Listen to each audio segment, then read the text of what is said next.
How to connect Zoho Mail to Shopify. So hello guys and welcome back to today's video. In today's video, let's teach you how you will be able to connect your Zoho Mail with our Shopify. So it's very simple to connect something in Shopify. All you need to do is go over here, click on apps over here on the left side, and you have all recommended apps. So simply select this option, then click on our Shopify App Store. Now, after that, you will be able to see here their dedicated page for apps. So simply search Zoho Mail in this page. Then you will be able to see applications in relation to our Zoho Mail. And you can see here that we have Zoho integration.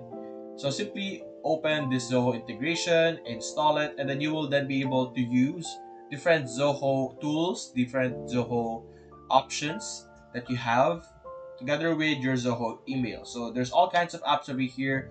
You could try out the other applications as well.